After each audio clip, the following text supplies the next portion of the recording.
Bonjour, chers auditeurs, et bienvenue dans cette nouvelle histoire audio spécialement conçue pour vous accompagner dans un moment de détente et de relaxation. Aujourd'hui, nous vous proposons une aventure inédite du célèbre détective belge Hercule Poirot, tirée de l'univers d'Agatha Christie. Plongé dans les vacances d'Hercule Poirot, une énigme captivante au bord de la Méditerranée où repos et mystère se rencontrent. Laissez-vous bercer par les dialogues élégants et les rebondissements savamment orchestrés, tout en trouvant le calme nécessaire pour glisser doucement vers le sommeil.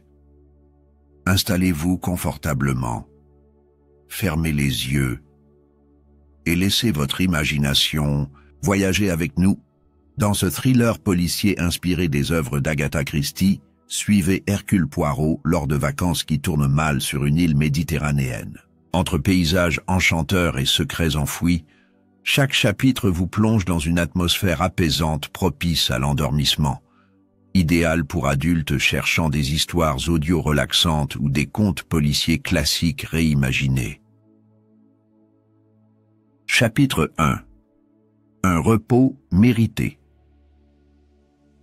Au cœur d'une saison printanière radieuse, Hercule Poirot décida de prendre quelques jours loin des affaires criminelles qui avaient occupé son esprit si longtemps.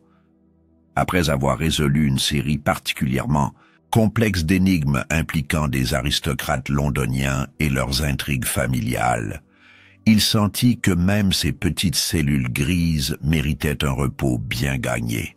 « Mon ami », s'exclama-t-il devant son miroir en ajustant son nœud papillon parfaitement symétrique, « il est temps de recharger mes batteries. » Son choix se porta sur une destination exotique mais paisible, l'île fictive de Santorinova, nichée entre la Grèce et l'Italie. Connue pour ses plages dorées, ses villages pittoresques accrochés aux falaises blanches, et surtout pour son isolement discret qui promettait tranquillité absolue. C'est ainsi qu'il embarqua sur un petit vapeur italien, direction cet havre de paix.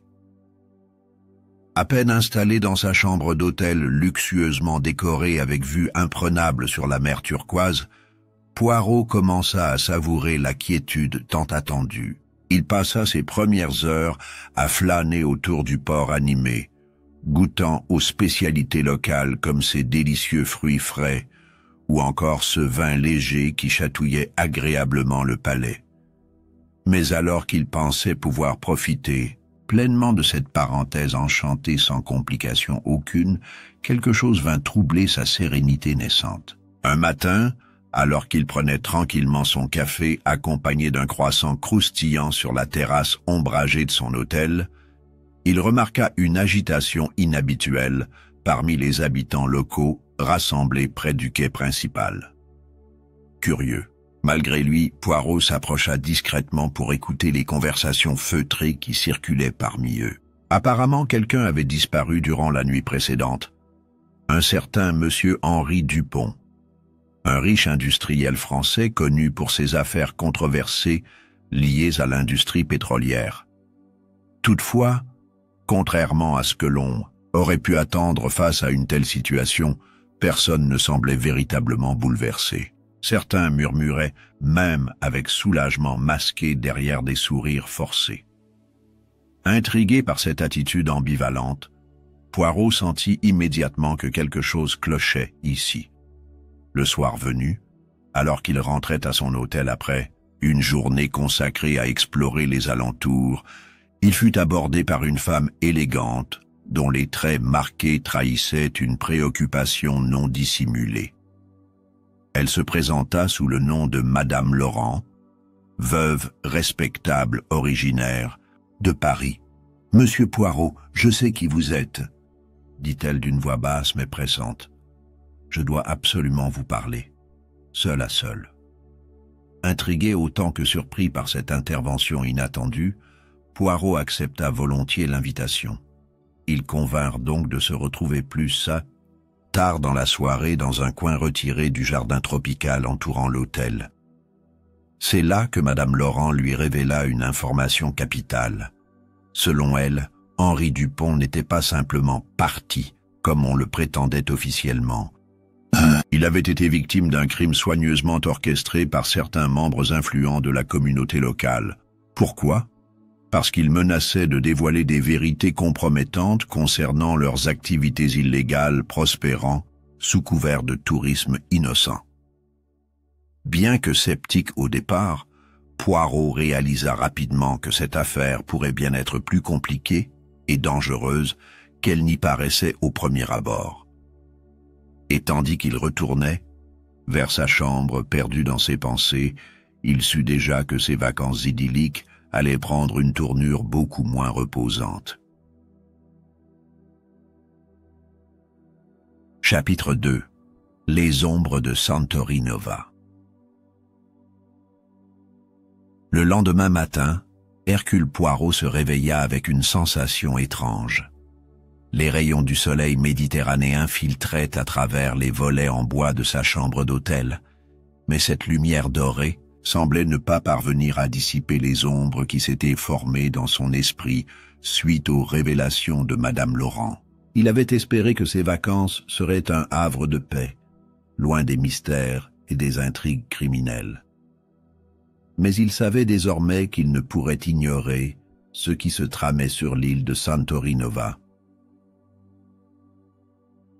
Après un petit déjeuner léger, composé de fruits frais et d'un café corsé, Poirot décida de commencer son enquête discrète. Il n'était pas encore question de se lancer officiellement dans une investigation. Non, pour le moment, il préférait observer, écouter et laisser ces célèbres petites cellules grises faire leur travail. La première étape logique était d'en apprendre davantage sur Henri Dupont, l'homme dont la disparition avait suscité tant d'agitation feutrée la veille. Poirot savait que les habitants locaux étaient souvent une mine d'informations précieuses, surtout lorsqu'ils pensaient parler à quelqu'un de neutre, voire indifférent à leurs affaires. Il se rendit donc au marché local où les couleurs vibrantes des étals de fruits et légumes contrastaient avec l'atmosphère paisible des rues pavées. Là, il engagea la conversation avec un vieil homme qui vendait des herbes aromatiques et des épices. L'homme, à la barbe blanche et aux yeux pétillants, semblait connaître tout le monde sur l'île.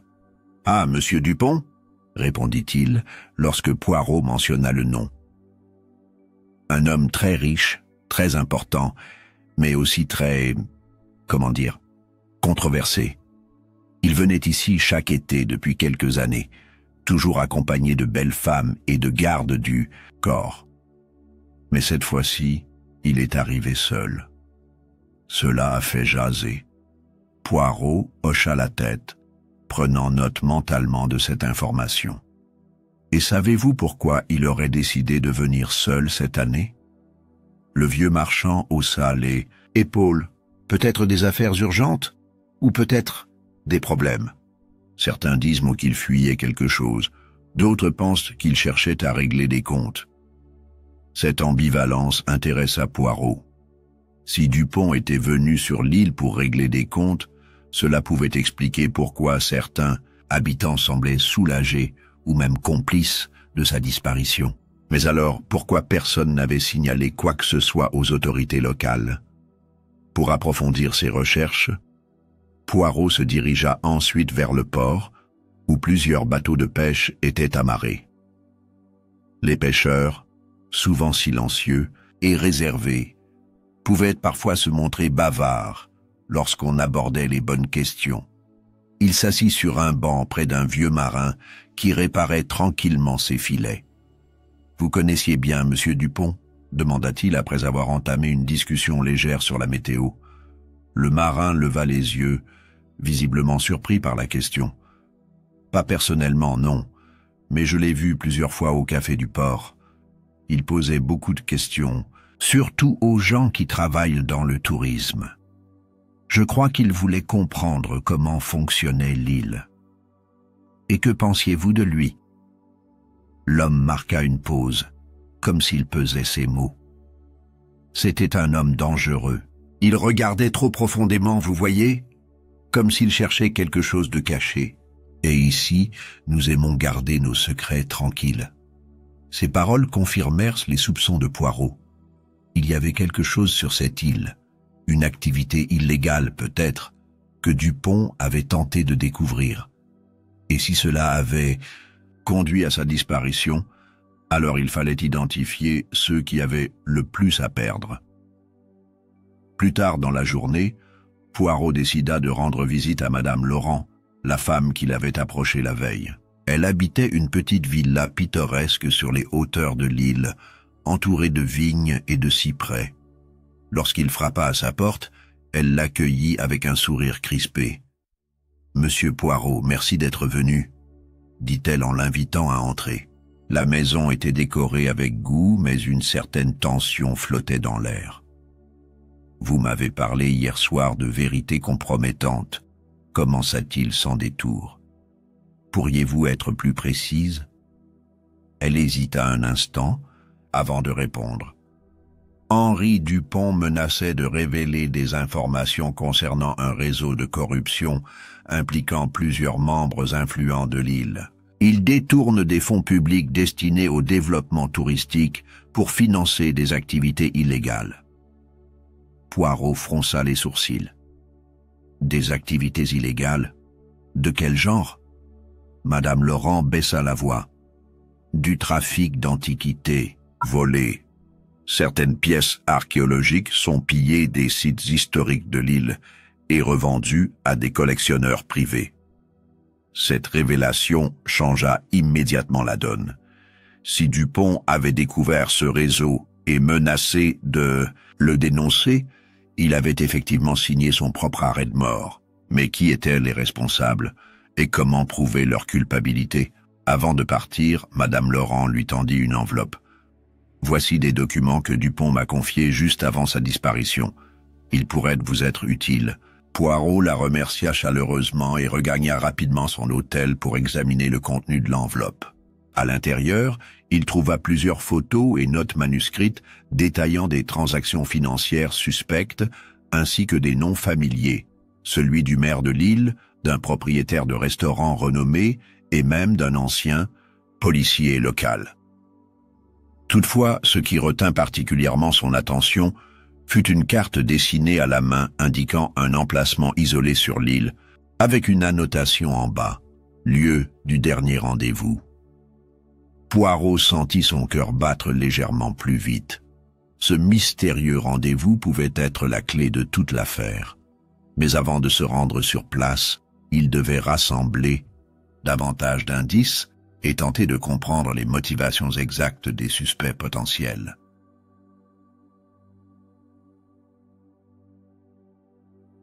Chapitre 3. Les secrets du maire. Le lendemain matin, Hercule Poirot se leva avec une détermination renouvelée. Les documents fournis par Madame Laurent avaient éveillé en lui un sentiment d'urgence.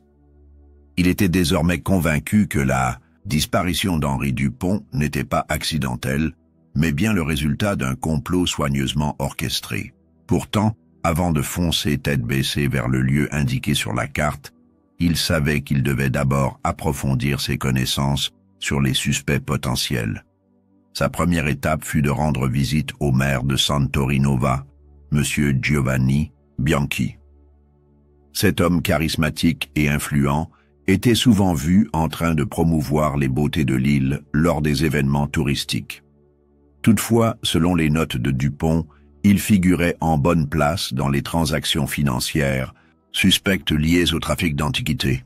Poirot décida donc de se présenter à la mairie sous le prétexte d'une simple curiosité pour les projets de développement local. Le bâtiment municipal, bien que modeste, respirait une certaine élégance méditerranéenne avec ses colonnes blanches et ses balcons fleuris. À l'intérieur, une réceptionniste souriante l'accueillit et le guida vers le bureau du maire. Lorsque Poirot entra, M. Bianchi se leva immédiatement, arborant un large sourire qui semblait destiné à mettre ses interlocuteurs à l'aise. « Monsieur Poirot, quel plaisir inattendu !» s'exclama-t-il en tendant la main. « J'ai entendu dire que vous passiez des vacances ici.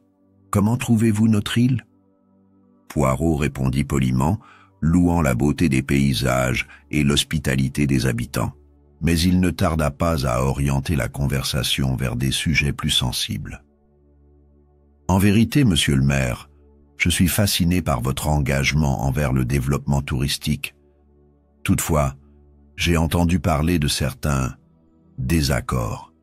Concernant la gestion des fonds publics, le visage de Bianchi se figea légèrement, mais il réussit à conserver son sourire. Des rumeurs, sans doute. Vous savez comment sont les gens ici, toujours prêts à colporter des histoires. Mais je peux vous assurer que chaque euro est utilisé de manière transparente pour améliorer notre île. » Poirot hocha la tête, feignant de croire à cette version officielle. Toutefois, il remarqua une légère tension dans la voix de Bianchi ainsi qu'un regard fuyant. Ces petits indices confirmèrent ce qu'il soupçonnait déjà. Le maire avait quelque chose à cacher. Pour tester davantage sa culpabilité potentielle, Poirot mentionna négligemment Henri Dupont. Un Français, un industriel, semble-t-il. « Je crois qu'il séjournait ici récemment ?» Le changement chez Bianchi fut presque imperceptible, mais Poirot, expert dans l'observation des détails, le remarqua immédiatement. Ses doigts se crispèrent légèrement sur le bord de son bureau, et il toussauta avant de répondre. « Ah oui, monsieur Dupont, un homme charmant, mais, disons, trop curieux. Il posait beaucoup de questions, surtout sur nos activités économiques locales. Et que lui avez-vous répondu ?» demanda Poirot calmement. Bianchi haussa les épaules. « La vérité, bien sûr, que nous travaillons dur pour faire prospérer Santori Nova tout en préservant son patrimoine culturel. » Poirot remercia le maire pour son temps et quitta la mairie, convaincu que cet homme jouait un rôle central dans l'affaire. Mais pour prouver quoi que ce soit, il devait encore explorer d'autres pistes. Dans l'après-midi, Poirot décida de se rendre au restaurant La Belle Méditerranée, propriété d'un autre nom mentionné dans les documents de Dupont, Monsieur Marcello Rossi. Ce restaurateur prospère était connu pour ses soirées privées exclusives, où se mêlaient notables locaux et riches touristes. Selon les notes de Dupont, Rossi servait également de façade pour des transactions illégales. Lorsque Poirot arriva au restaurant, il fut accueilli par une atmosphère chaleureuse et sophistiquée. Le personnel, impeccablement vêtu, s'affairait autour des tables décorées avec goût. Poirot s'installa au bar et commanda un café, observant discrètement les allées et venues. Peu après, M. Rossi en personne vint saluer les clients. Grand, élégant et doté d'un charme naturel, il semblait parfaitement à l'aise dans son rôle d'hôte attentionné. Lorsqu'il aperçut Poirot, il s'approcha avec un sourire affable. « Monsieur Poirot, quel honneur !» dit-il en serrant la main du détective. « J'espère que vous appréciez votre séjour sur notre belle île. » Poirot répondit aimablement, puis engagea la conversation sur des sujets anodins avant de glisser subtilement vers des questions plus délicates. « Votre restaurant est vraiment impressionnant, monsieur Rossi, mais j'ai entendu dire que vous aviez aussi des activités annexes, peut-être liées à, disons, des objets anciens ?» Le sourire de Rossi vacilla légèrement, mais il se reprit rapidement. « Ah, vous faites référence à mes modestes collections d'art ? Oui, j'ai un faible pour les antiquités. C'est une passion qui me permet de rester connecté à l'histoire de notre région. » Poirot acquiesça, mais nota mentalement que Rossi évitait soigneusement de mentionner les origines exactes de ces objets.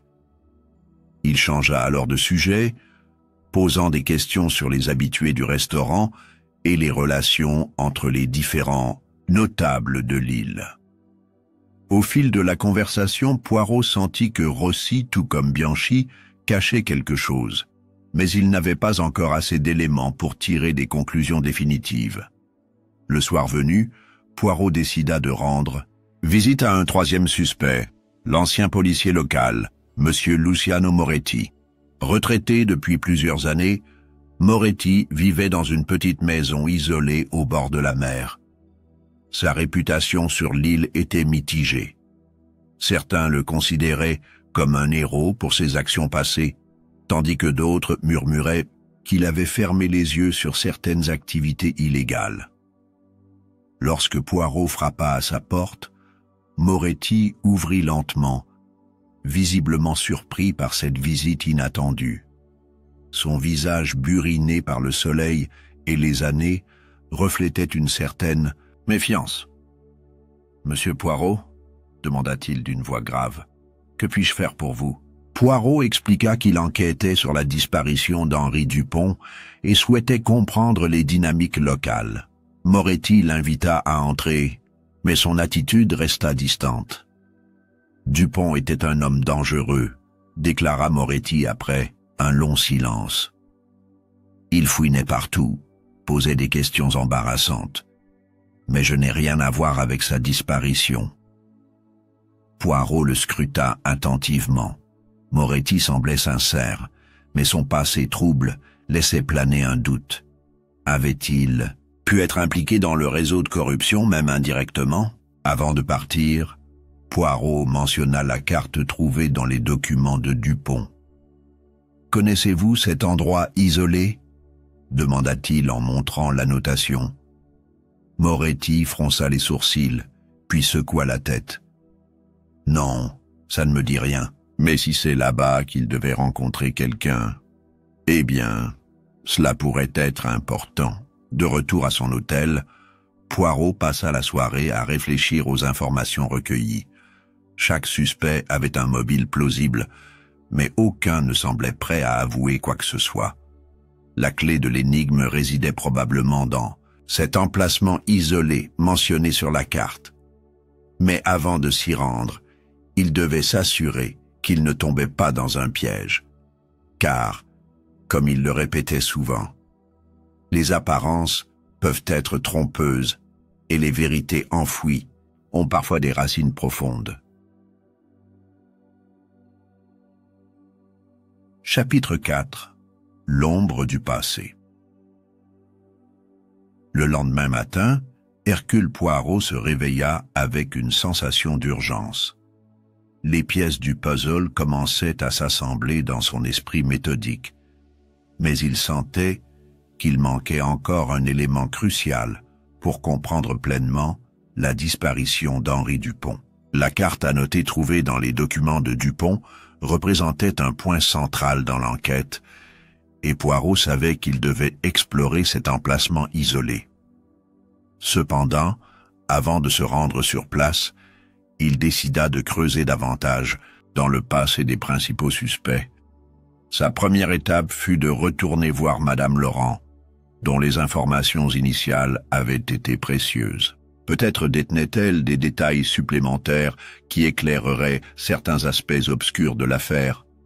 Lorsqu'il arriva à sa villa, elle semblait nerveuse, comme si elle avait anticipé sa visite. « Monsieur Poirot, je suis heureuse que vous soyez venu, » dit-elle en l'invitant à entrer. « J'ai réfléchi à ce que je vous ai raconté hier, et je pense qu'il y a quelque chose que vous devez savoir. » Poirot s'assit confortablement, prêt à écouter. « Je vous écoute, Madame Laurent. » Elle prit une profonde inspiration avant de continuer. Henri Dupont n'était pas seulement intéressé par le trafic d'antiquités, il enquêtait également sur des événements plus anciens, des événements liés à la guerre. Cette révélation surprit Poirot. « La guerre? Vous voulez dire la Seconde Guerre mondiale ?» Madame Laurent hocha la tête. « Oui. Pendant cette période, Santorinova était un lieu stratégique pour certaines opérations clandestines. Des objets de valeur, œuvres d'art, bijoux, documents, ont été cachés ici pour les protéger ou pour servir de monnaie d'échange. Certains de ces trésors n'ont jamais été retrouvés. Et beaucoup pensent qu'ils sont toujours dissimulés sur l'île. » Poirot fronça les sourcils. « Et Dupont croyait que ces trésors étaient connectés au réseau de corruption actuel ? » « Exactement, » répondit-elle.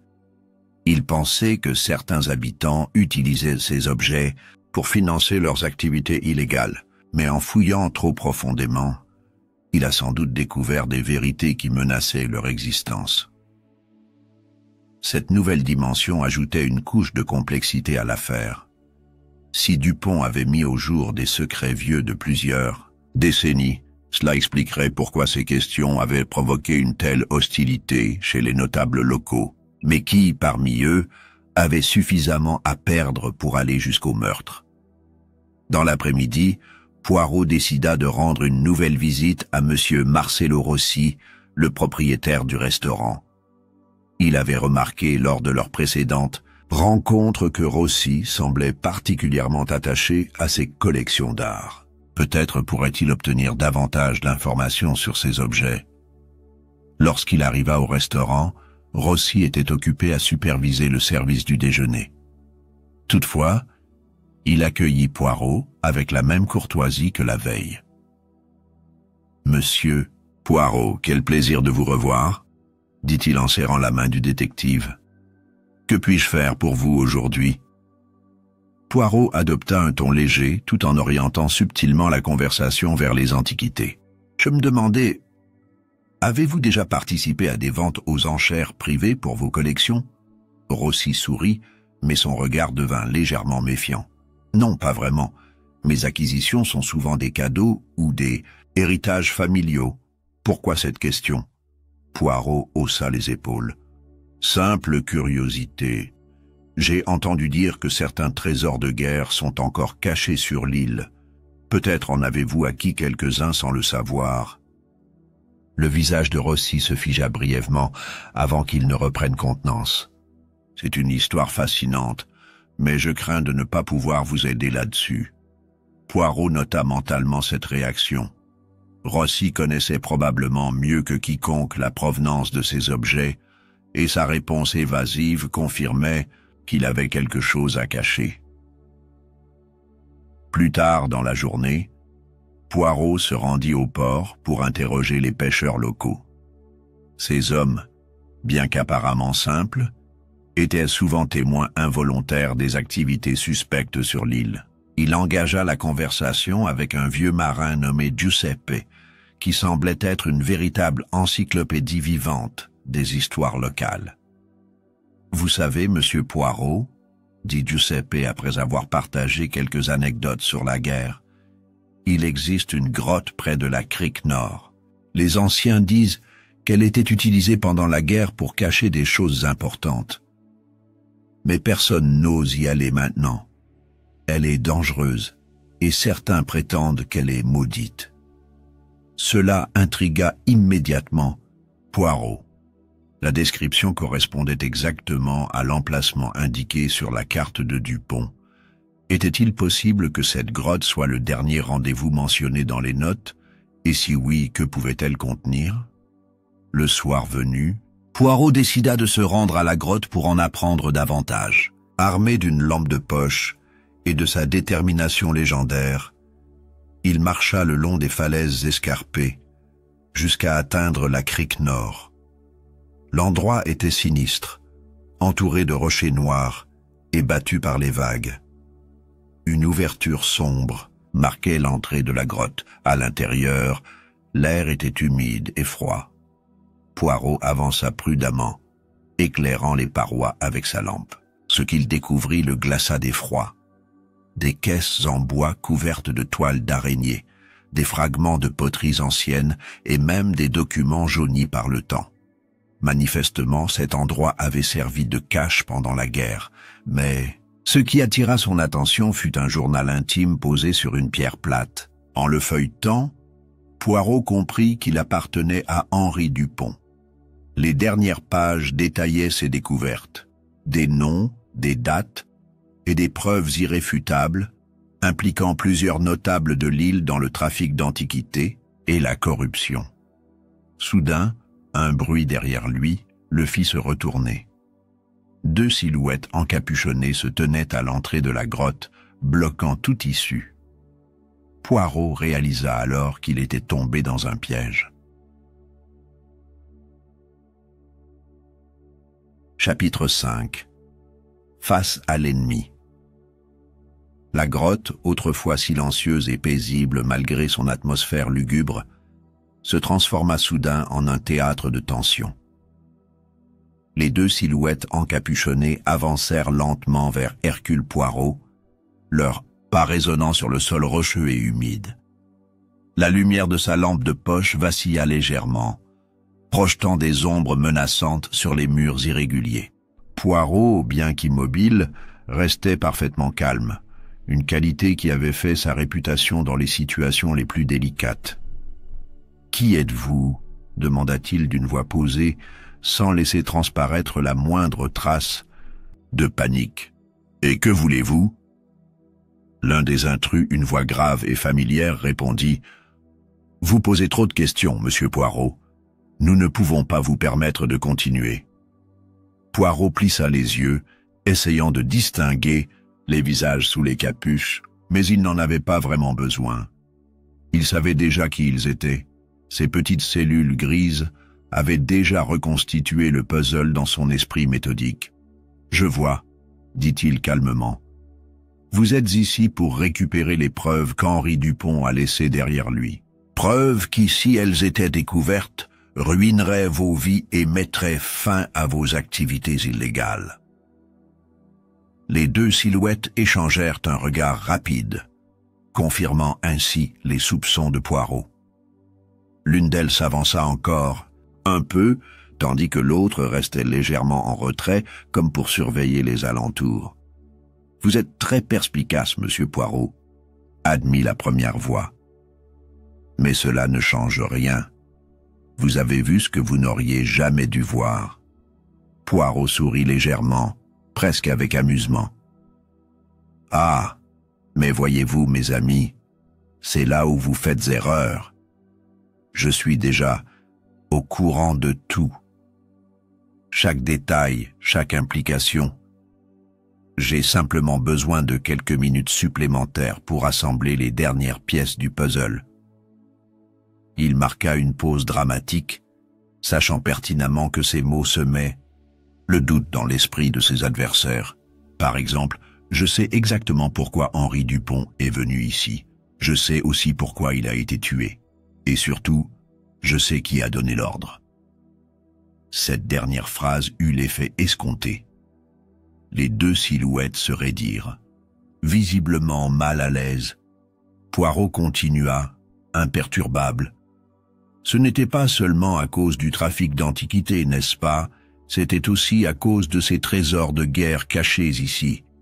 Des trésors que certains d'entre vous ont utilisés pour bâtir leur fortune et leur pouvoir.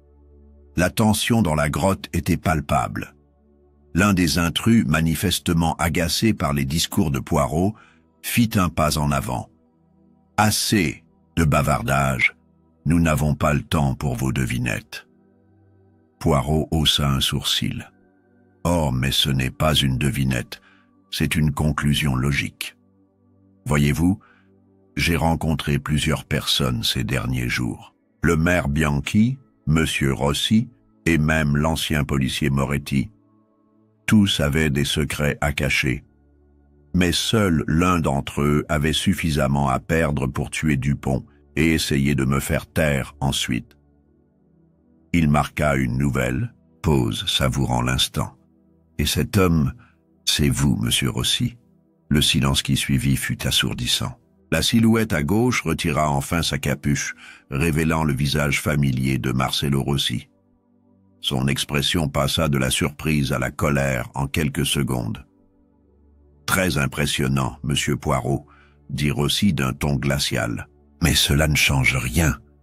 Vous êtes toujours piégé ici, et personne ne sait où vous êtes. » Poirot secoua légèrement la tête. « Vous oubliez un détail crucial, mon cher ami. Avant de venir ici, j'ai pris soin d'informer quelqu'un de mes intentions.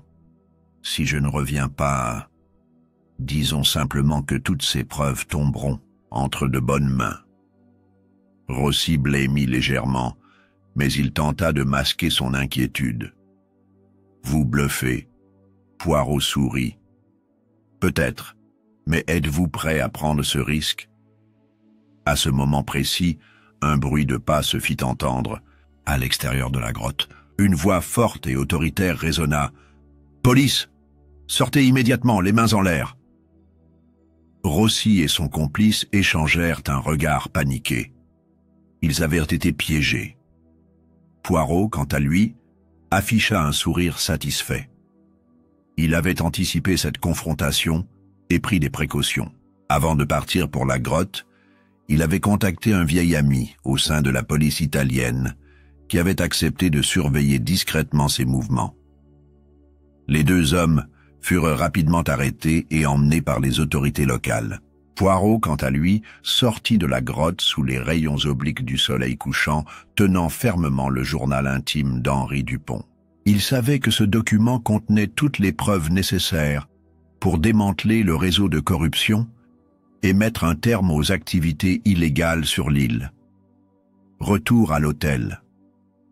De retour à son hôtel, Poirot prit le temps de réfléchir à tout ce qui s'était passé. Il avait résolu l'énigme, mais cela ne signifiait pas que l'affaire était close. Il y aurait des interrogatoires, des procès et probablement d'autres révélations à venir. Toutefois, il sentait qu'il avait accompli sa mission. Madame Laurent vint le voir plus tard dans la soirée, visiblement soulagée. « Merci, monsieur Poirot. Vous avez fait ce que personne d'autre n'aurait pu faire. » Poirot inclina légèrement la tête. « C'était un honneur, Madame Laurent.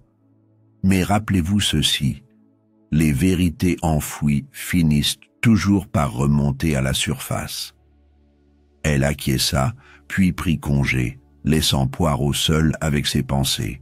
Il s'assit sur son balcon, contemplant la mer Méditerranée qui scintillait sous les étoiles. Malgré les événements tumultueux des derniers jours, il se sentait étrangement apaisé. « Les vacances sont parfois pleines de surprises », murmura-t-il pour lui-même, avant de boire une gorgée de son café. Mais après tout, ce n'est pas ce qui les rend intéressantes.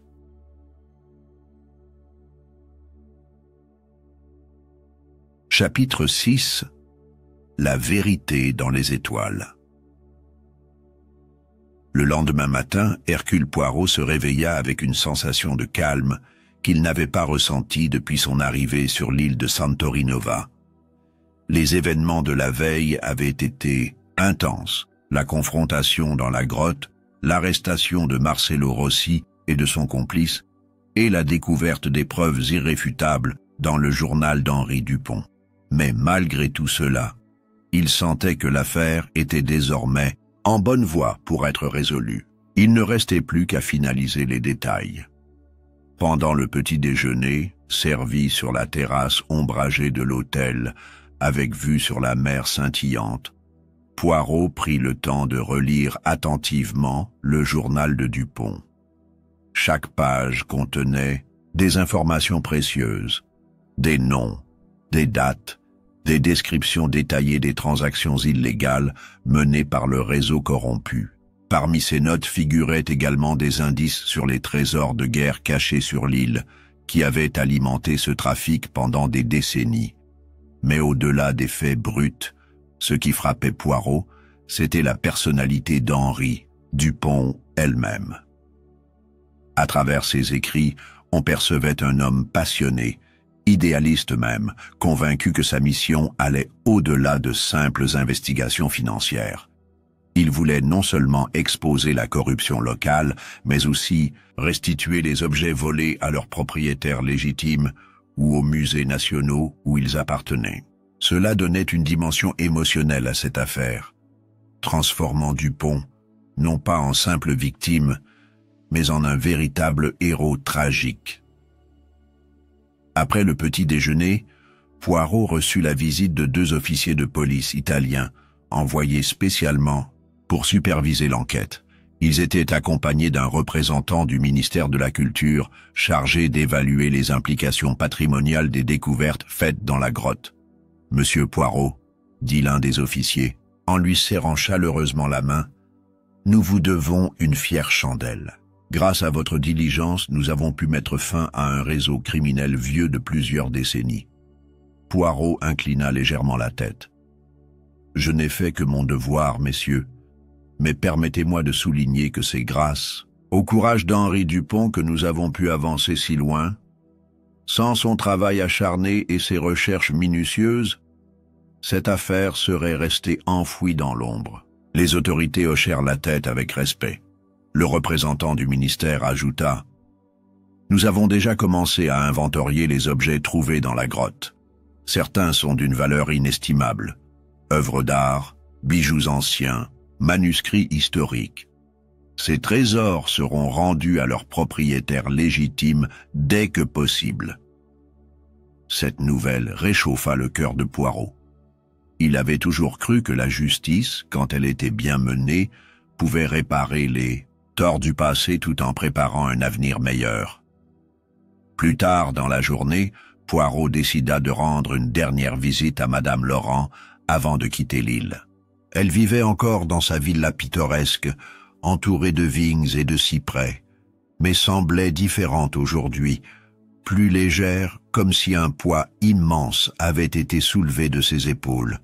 « Monsieur Poirot, » dit-elle en le voyant, arrivé, « je ne sais comment vous remercier. Vous avez non seulement résolu cette affaire, mais vous avez aussi permis que justice soit rendue à Henri. » Poirot sourit doucement. « Ce n'est pas moi qui ai accompli cela, Madame Laurent. C'est la vérité qui a triomphé. Et comme je vous l'ai dit hier soir, les vérités enfouies finissent toujours par remonter à la surface. » Elle hocha la tête, les yeux humides. « J'espère simplement que l'île pourra guérir après tout cela. Trop longtemps, elle a été empoisonnée par la corruption et les secrets. » Poirot acquiesça. « Oui, mais rappelez-vous ceci, chaque tempête laisse derrière elle un ciel pur. Avec le temps, Santori Nova retrouvera sa beauté intacte. » Avant de partir, Madame Laurent lui offrit un cadeau symbolique. Une petite statuette antique qu'elle avait elle-même récupérée dans la grotte. « Cela appartenait à ma famille autrefois, » expliqua-t-elle. « Je pense qu'Henri aurait voulu que vous l'ayez, comme un souvenir de cette affaire et de votre perspicacité légendaire. » Poirot accepta humblement le présent, touché par la geste. « Je la chérirai comme un symbole de la lumière qui peut surgir même dans les moments les plus sombres. » Retour à la mer. Le jour de son départ, Poirot se tenait sur le pont du Petit Vapeur qui le ramènerait vers le continent. Il contemplait une dernière fois les falaises blanches de Santori Nova, baignées par la lumière dorée du soleil couchant. L'île avait été le théâtre d'une aventure inattendue, pleine de mystères, de dangers et de vérités révélées. Mais elle resterait gravée dans sa mémoire comme un lieu où la justice avait finalement triomphé. Alors que le bateau s'éloignait lentement, Poirot songea à toutes les personnes impliquées dans cette affaire. Henri Dupont, dont le courage avait permis de faire éclater la vérité. Madame Laurent, qui avait eu le cran de demander de l'aide, et même les coupables, dont les actions avaient révélé la fragilité des mensonges face à la persévérance. Il pensa également à ses propres petites cellules grises qui avaient encore une fois prouvé leur efficacité. Mais surtout, il pensa à la nature humaine, complexe, imparfaite, mais capable de grandeur lorsque guidée par la justice et la vérité. « La vie est comme une mosaïque », murmura-t-il pour lui-même. « Chaque pièce, aussi petite soit-elle, contribue à former le tableau complet, et parfois, il suffit de regarder sous un angle différent pour comprendre où elle s'inscrit. » De retour chez lui, Poirot rangea soigneusement la statuette offerte par Madame Laurent dans son bureau. Elle rejoignit ainsi les nombreux souvenirs accumulés au fil des années, chacun racontant une histoire unique, un mystère résolu, une vérité révélée. Bien que cette enquête ait débuté comme une simple escapade sous le soleil méditerranéen, elle s'était transformée en une aventure profondément significative. Elle rappelait à Poirot que même dans les endroits les plus beaux et les plus paisibles, les ombres pouvaient parfois dissimuler des secrets terribles, mais aussi que la lumière, aussi faible soit-elle, finissait toujours par percer ces ténèbres et, tandis qu'il s'installait confortablement dans son fauteuil préféré, prêt à savourer une tasse de chocolat chaud, il se dit que peut-être ses prochaines vacances seraient vraiment reposantes. Après tout, même les meilleurs détectives méritèrent parfois un peu de tranquillité. Et voilà, chers auditeurs, se termine cette aventure captivante d'Hercule Poirot sur l'île ensoleillée et parfois ombrageuse de Santorinova. Nous espérons que cette histoire vous a transporté, détendu, et peut-être même aidé à trouver un moment de calme dans votre journée. Si vous avez apprécié ce récit policier inspiré des œuvres d'Agatha Christie, n'hésitez pas à liker cette vidéo, à vous abonner à la chaîne et à partager cette histoire avec vos proches. Vos commentaires sont également précieux. Dites-nous si vous avez deviné le coupable avant la fin ou si vous aimeriez entendre d'autres aventures de ce genre. Pour ne rien manquer de nos prochaines histoires audio relaxantes, pensez à activer la cloche des notifications. Et surtout, prenez soin de vous. Bonne nuit, faites de beaux rêves, et à très bientôt pour une nouvelle évasion sonore.